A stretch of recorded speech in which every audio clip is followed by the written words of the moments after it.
Welcome back to The Truth About the Market. I'm your host, Jason Zilberbrand. I'm president of VREF. I've appraised nearly every type of aircraft out there.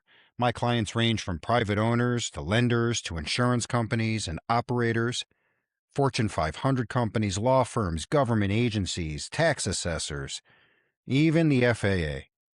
And I've owned my own aircraft. I've operated my own aircraft. I bought them for years. I sold them. I financed them. And I've spent decades watching how this market behaves when conditions change. So when I talk about the aircraft market, it's not theory, it's not social media commentary, and it's definitely not scraped internet data. It's real-world transactional experience.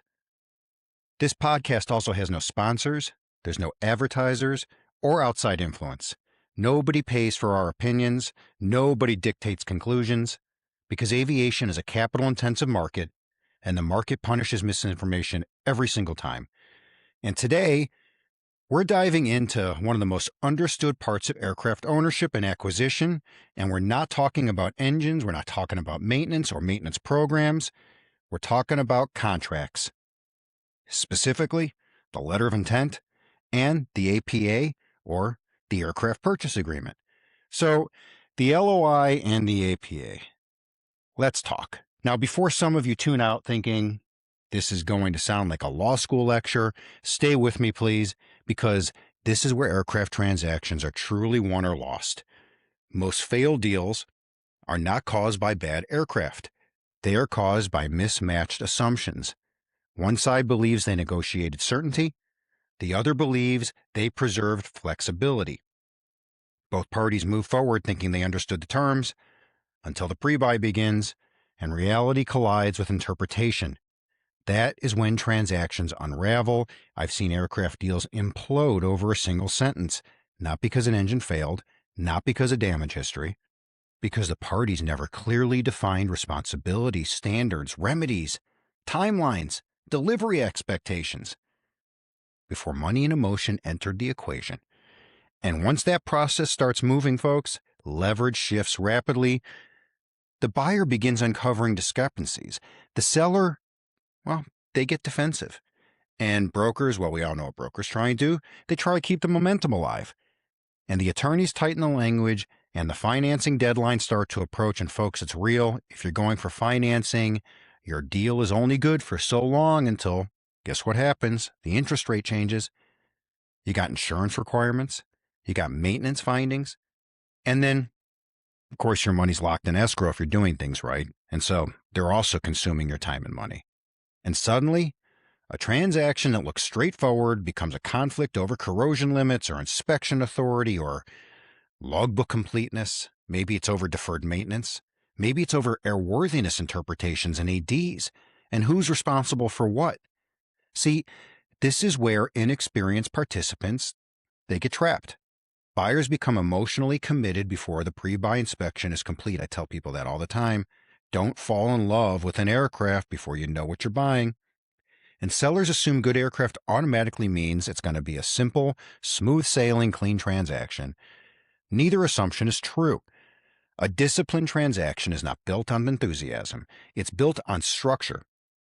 And structure determines leverage. Structure determines negotiating power.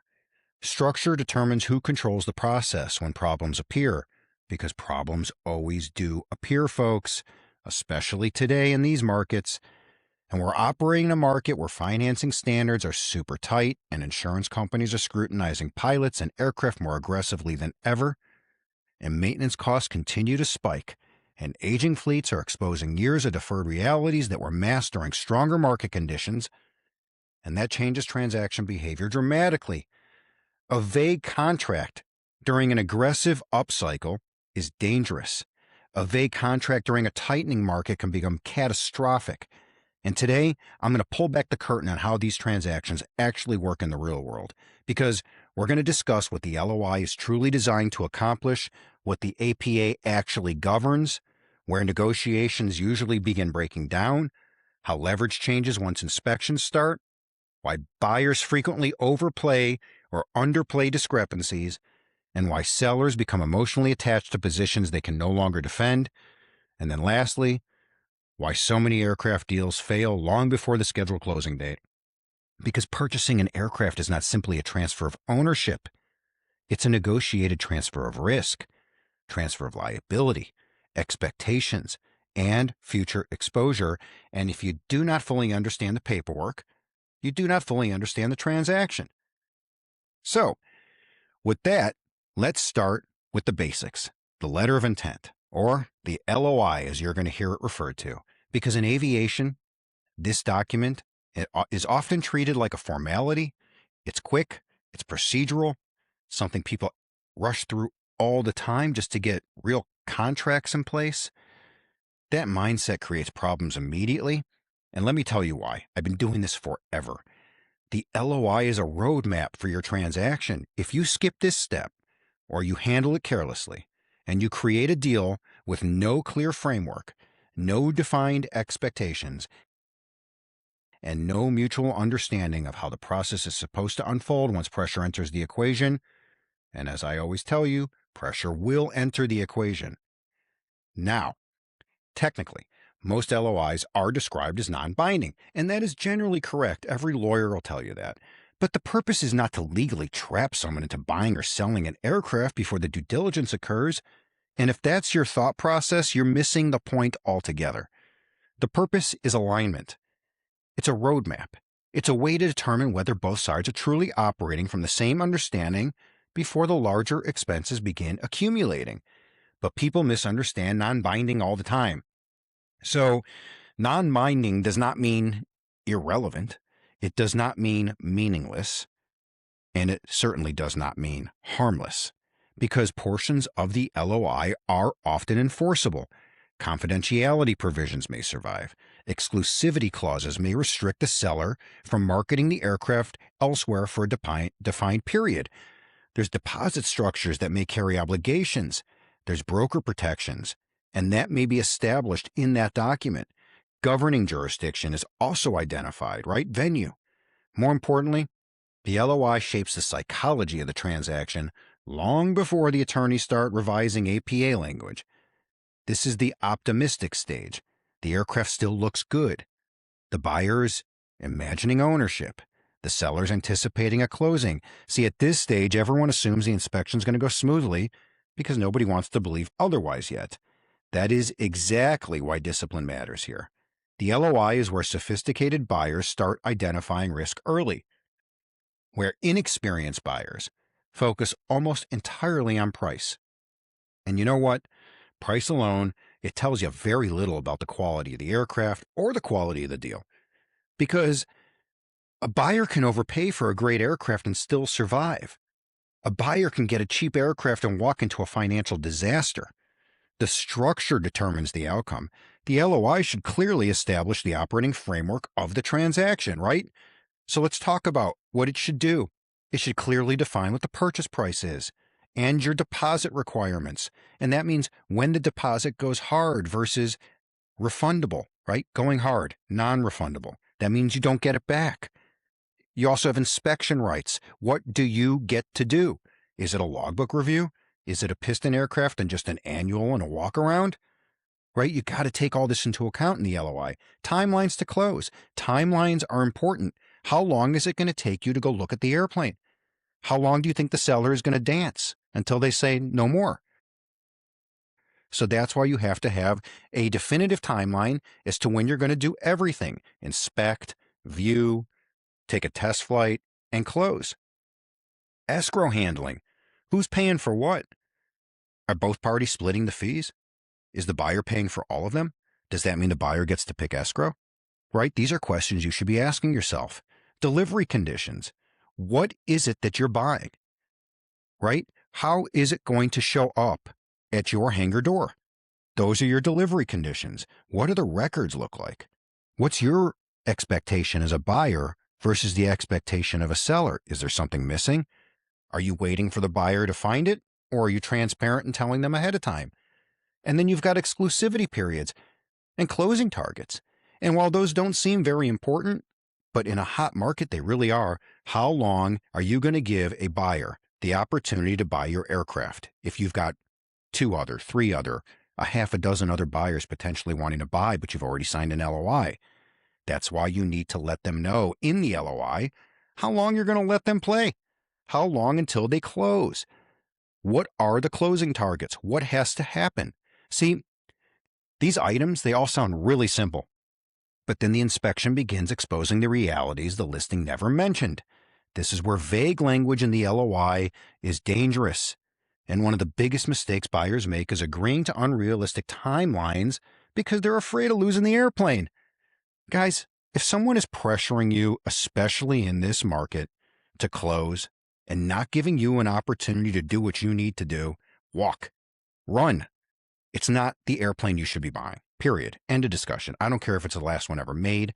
I don't care if there's not another one ever again to be found. If the seller is going to make demands that's going to limit your ability to do due diligence, walk away, right?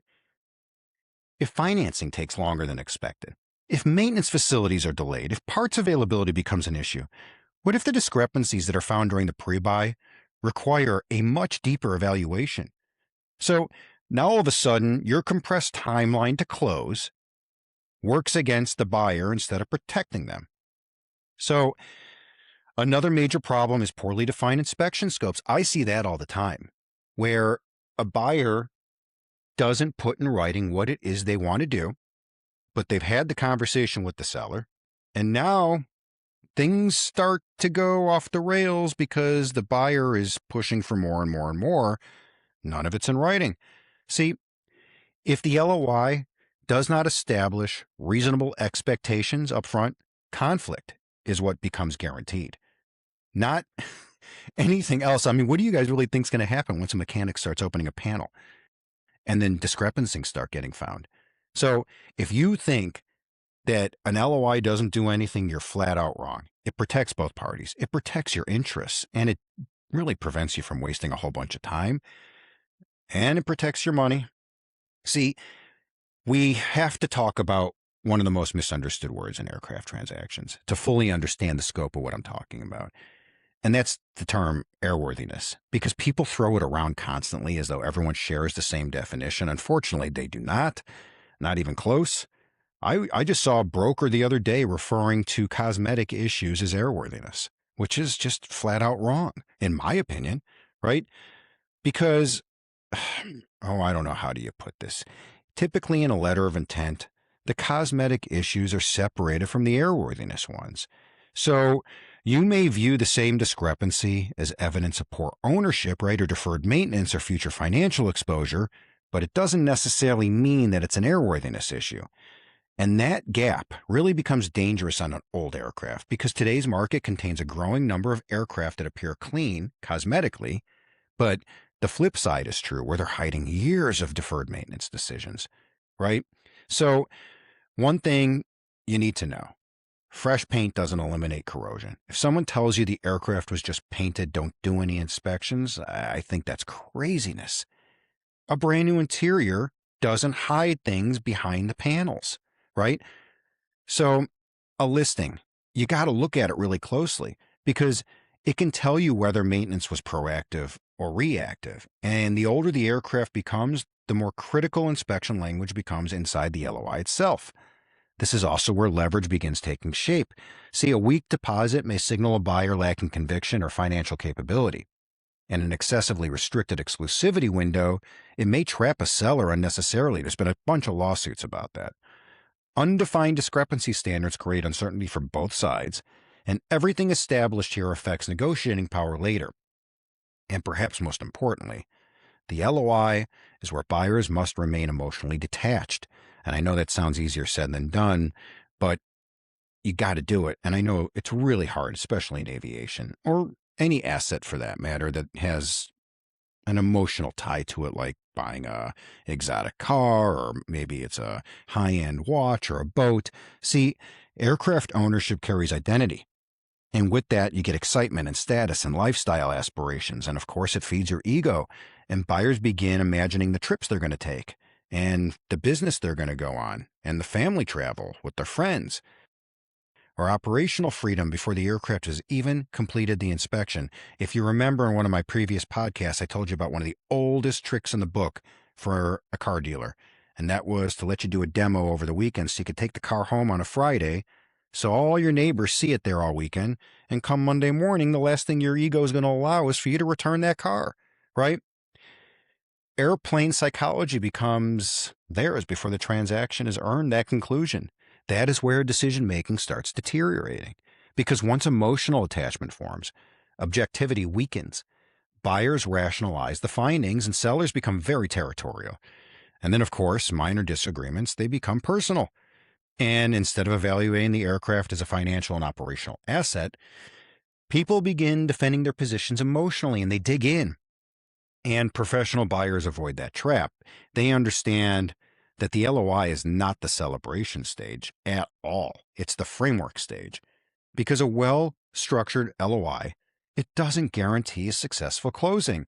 But I can guarantee you this, a poorly constructed one, it will dramatically increase the odds of a failed deal later. So what happens once you have an LOI agreed to? Well, that's when we move into the APA stage, or the aircraft purchase agreement. And this is the point where the transaction stops being conceptual and actually starts becoming enforceable. And that's important because if you sign the APA and you screw up, this is where you have lawsuits as a remedy, right? The LOI establishes direction. The APA, it governs the execution of that LOI. And this is where aviation deals really begin separating experienced buyers from everyone else. Because once the APA drafting process begins, assumptions are no longer enough. Language controls outcomes. Definitions control exposure, and the precision controls the leverage. And so every single sentence inside that agreement carries consequences, whether the parties recognize it at the time or not.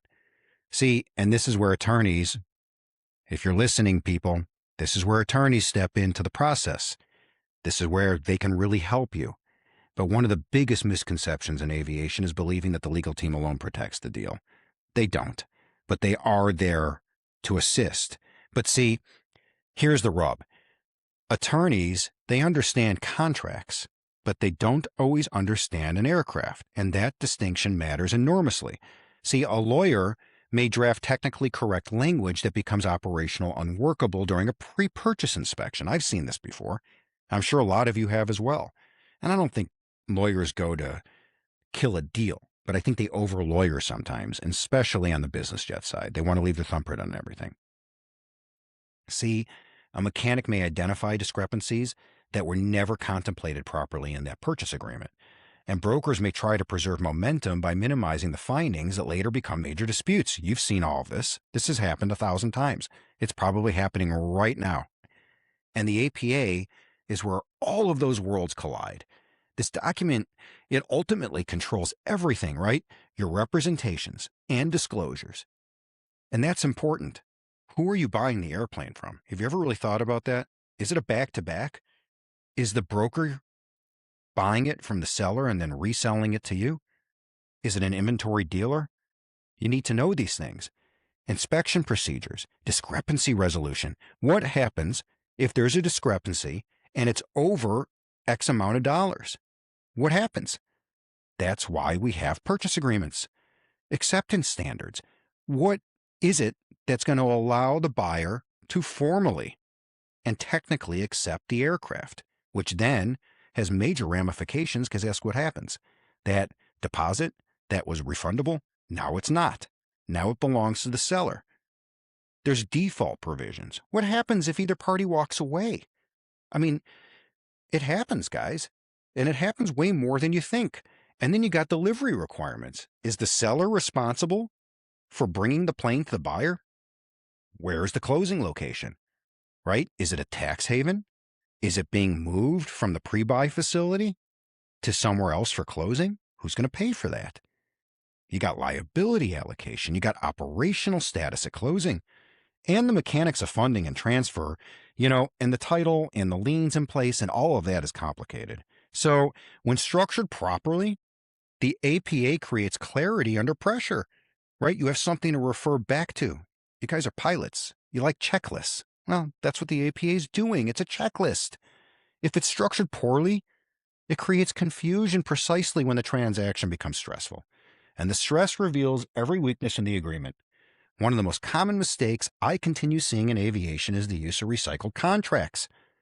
Someone uses one because they found it on the internet, or they got it from one of those alphabet organizations, and it's so generic that it's worthless. You can flush it down the toilet. Don't borrow one from a prior deal. Don't reuse them. You got to modify the document. Make sure it applies to the type of equipment you're buying. Is it a piston airplane? Is it a turbine aircraft? Is there more complexities to the maintenance and the programs and the inspections? I mean, it's incredibly dangerous if you're using a plain Jane AOPA, APA that you found for free and you're going and buying a $4 million business jet. I mean, you gotta be kidding me. Because no two aircraft transactions carry identical risk profiles. A late model jet under full programs with pristine records is not the same transaction as an old aircraft with aging avionics and a fragmented ownership history and inconsistent maintenance tracking. Yet many agreements treat as though they're interchangeable. And that shortcut, it becomes really expensive later, especially when the inspection begins uncovering issues neither side anticipated clearly. See, ambiguity inside an APA is where litigation risk is born. This is where the lawyers chomp. If the contract fails to define required delivery condition, the parties start arguing over interpretation. If the record standards are vague, disputes emerge over missing documentation, incomplete log continuity, unsigned entries, or maintenance traceability. And if operational status is poorly defined, disagreements arise over whether systems must merely function or function to a specific standard. And if damage disclosure language lacks precision, see, buyers and sellers often discover they are operating under completely different assumptions. And then the transaction, it starts to fall apart because once that subjectivity enters the process, every finding becomes negotiable. Every finding allows it to turn into a war. One mechanic calls an issue routine. Another calls it evidence of deeper neglect. One side views discrepancy as ordinary aging, and the other views it as a reduction in value or future reliability. See, without clear contractual definitions, the transaction stops operating under standards and it starts operating under leverage. And that is why deals fail. This becomes even more important in today's environment because there's so many aging aircraft that carry hidden economic pressure beneath the surface. Deferred maintenance, post-COVID surge because sellers held leverage and buyers competed aggressively for limited inventory. See, many of these transactions close so quickly with compressed inspections and softened scrutiny, they don't have a clue what they own.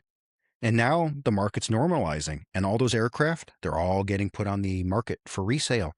And that's why a lot of this stuff is happening. Financing institutions talk about this a lot. They are tightening their reviews, people. It's not as easy as it once was to get financing. And there's going to be a lot of false hope. So you got to be careful. Maintenance facilities are so overloaded, the delay is insane now. Between parts availability and getting a facility to actually commit to taking your aircraft and then getting it returned to service, I mean, the process can be insane. So long now. And buyers are becoming a lot more selective because of that. And that means older assumptions no longer work. See, if you use an APA drafted for a momentum-driven seller's market, it may become completely ineffective in a more disciplined transactional environment. And this is also where the phrase as is where is becomes dangerously misunderstood.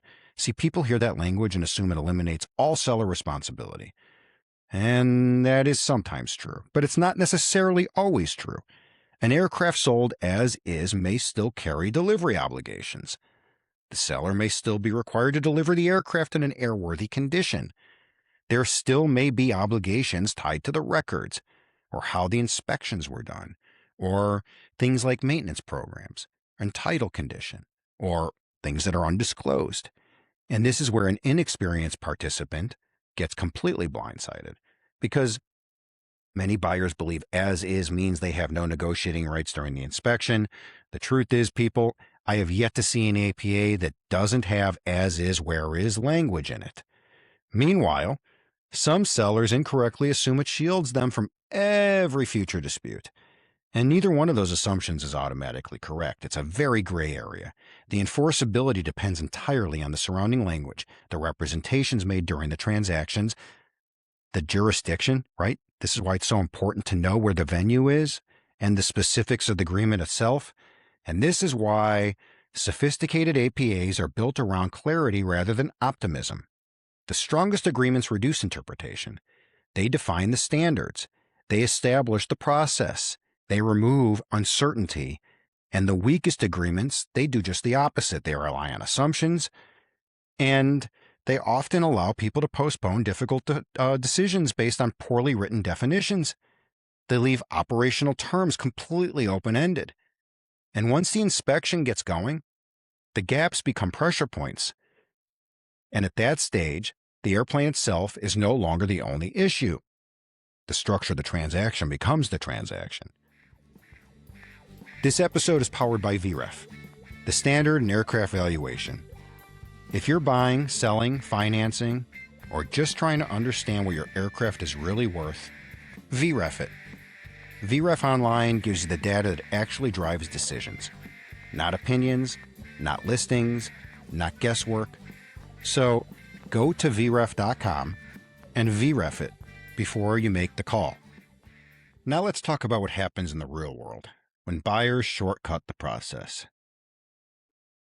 Because the aviation industry is filled with handshake culture. You probably have seen a lot of this. People trust reputations, they trust brokers, and they trust a lot of verbal assurances. They trust that good people are involved.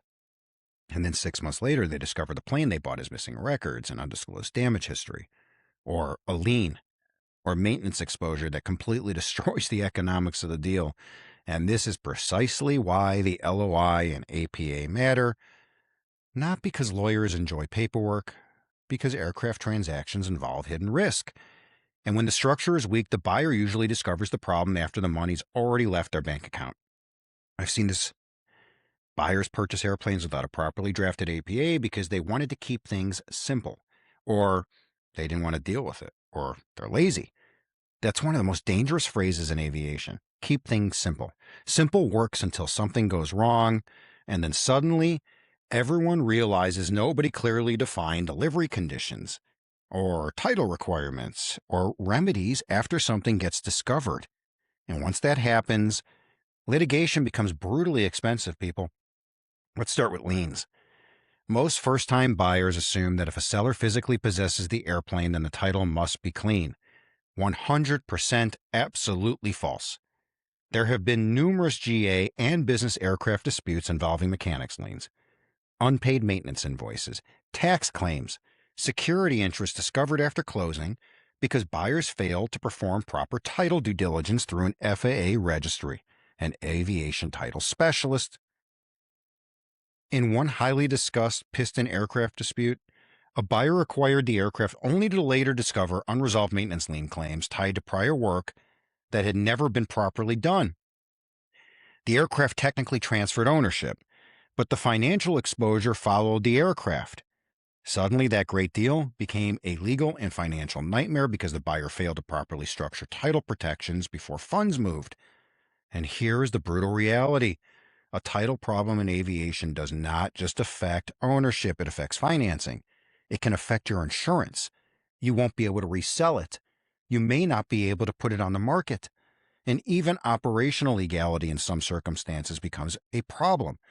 Now let's talk about damage history, because this is one of the biggest areas where buyers get destroyed financially, especially in piston aircraft and older turbine aircraft, because they are still aircraft being marketed today with vague phrases like no known damage history, minor repair, or maybe you see something where it says hangar rash, or I've seen it where it says professionally repaired. I always love that one. Those phrases can hide enormous problems. And you know what? While I'm on the subject, you should also pay attention to when it says corporate owned and operated. I mean, let's be honest.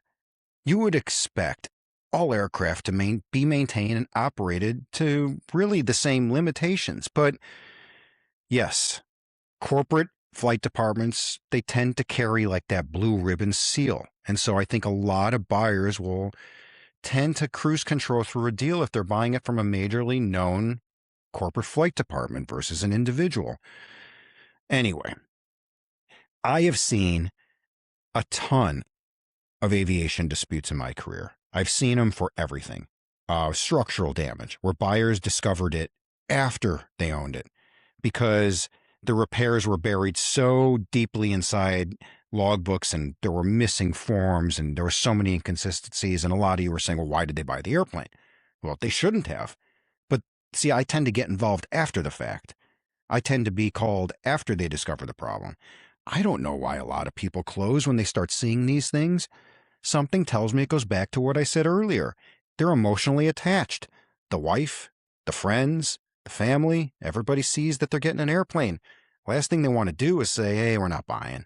There's nothing more deflating, right? Oh, I've personally seen transactions where an aircraft appeared cosmetically pristine, it flew perfectly, it photographed great, and still turned out to have significant historical repairs. A lot of things that were hidden in the maintenance history, a lot of gaps. See, fresh paint hides a lot. So does a brand new interior. And neither one will tell you whether the aircraft had a prior spar corrosion inspection or a hard landing inspection or the wings were repaired. Or maybe it was flooded. Maybe there was incomplete structural documentation for that structural repair.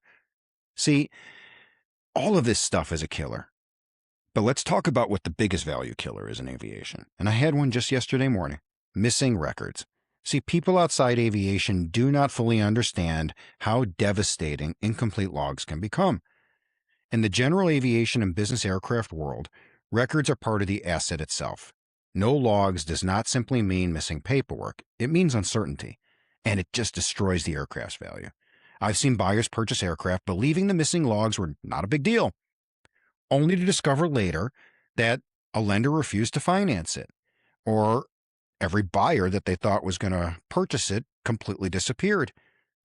See, you can even have maintenance facilities refuse to take the aircraft and do work because they don't know what they're walking into. And you're not going to find any appraiser that's going to give you 100% value for an aircraft that has missing logs. Now, are there exceptions? Sure. Maybe it's a brand new aircraft and, oh, I don't know, the seller fell on hard times immediately and it was repossessed and those few pages that accounted for the couple hundred hours on the aircraft vanished. Yeah, that can be easily remedied. Maybe it was a business jet and all the records disappeared or were stolen.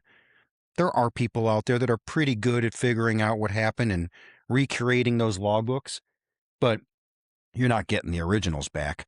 You're going to get a snapshot of what occurred, and that is going to limit buyers and what they're willing to take on. You know, I had something happen once, and it's one of the ugliest things I've ever seen that gets disclosed, and that was narco exposure and seizure history. Yeah, it really happened. And I've seen it in old turboprops and old legacy twins and aircraft that move internationally through multiple ownership structures.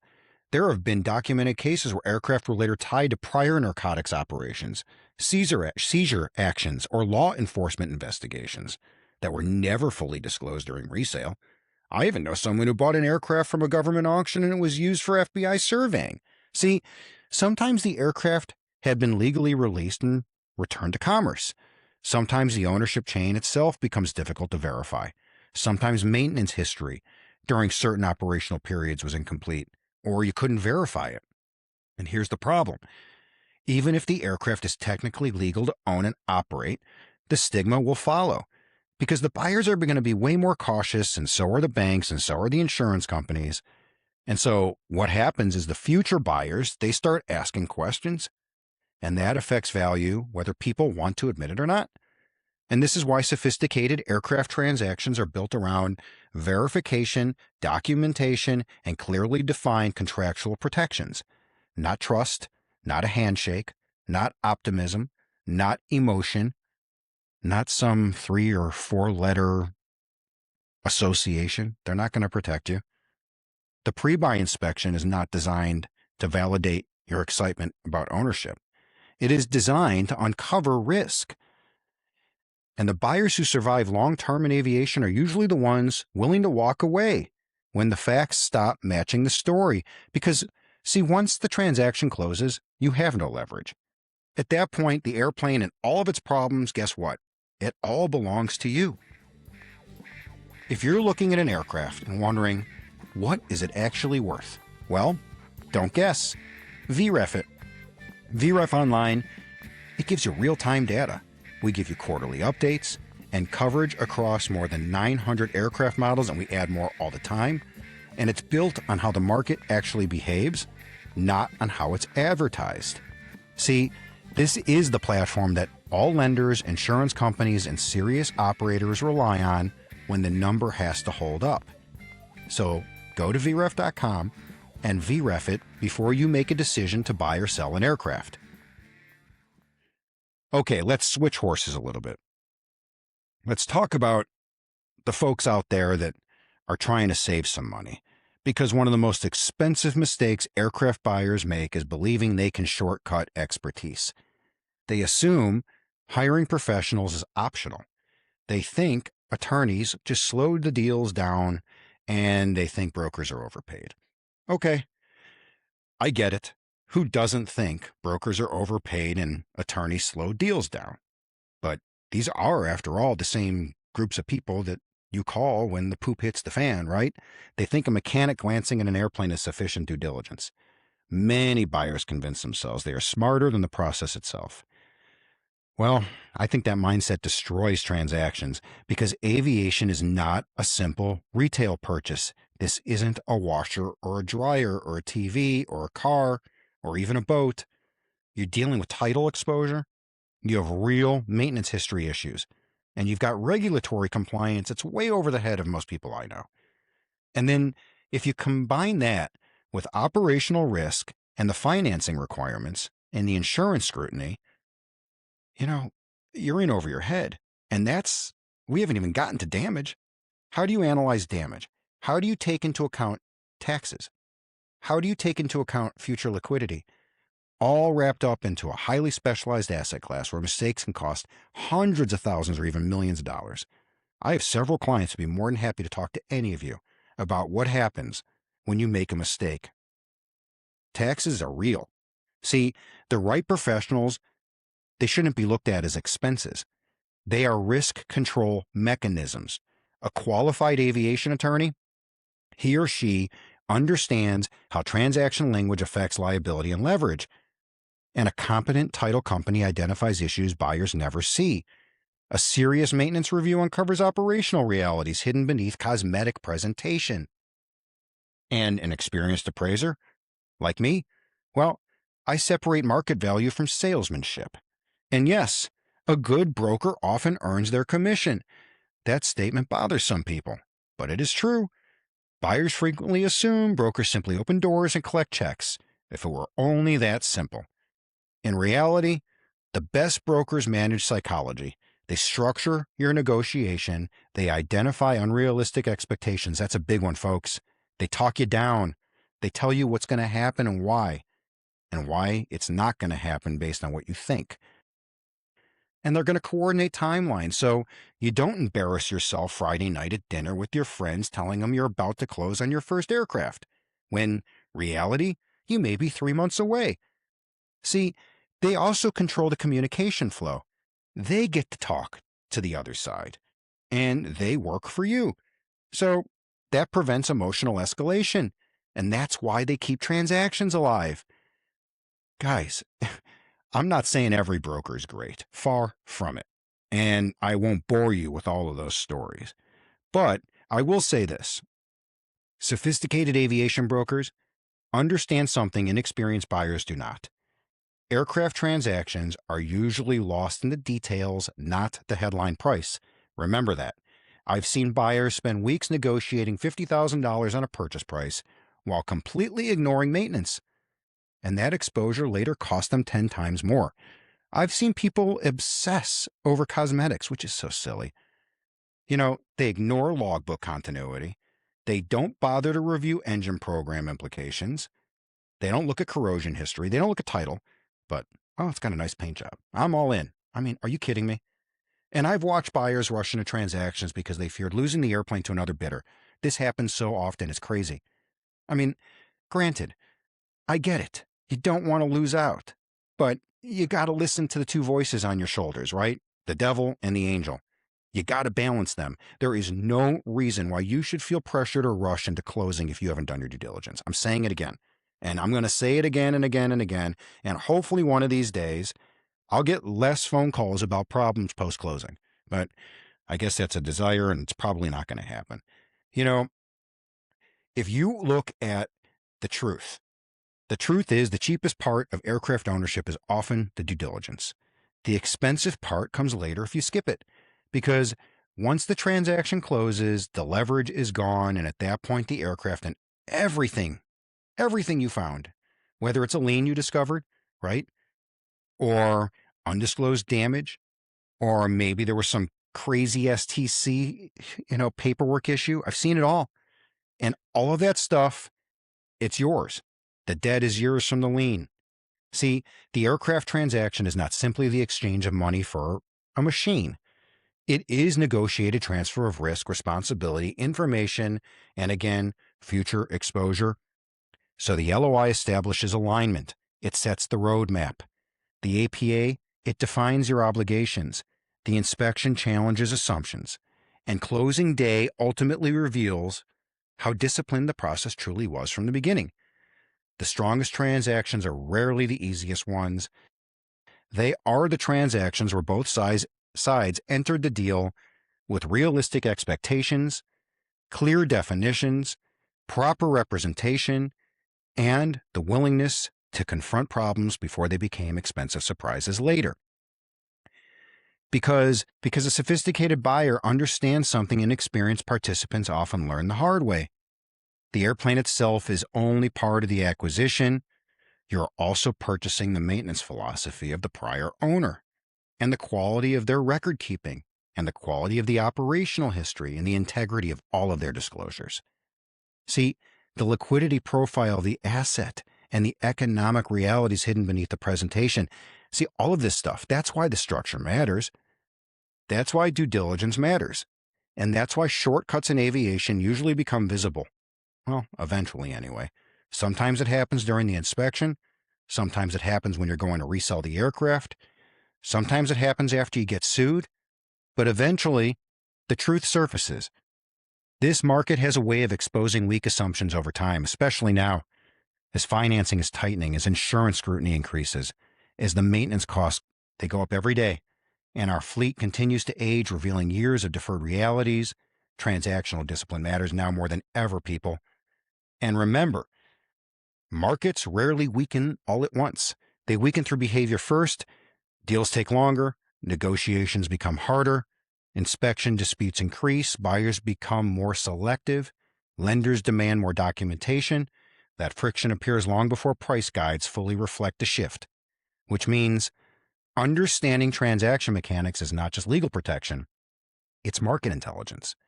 Because if you do not understand the paperwork, you do not fully understand your risk.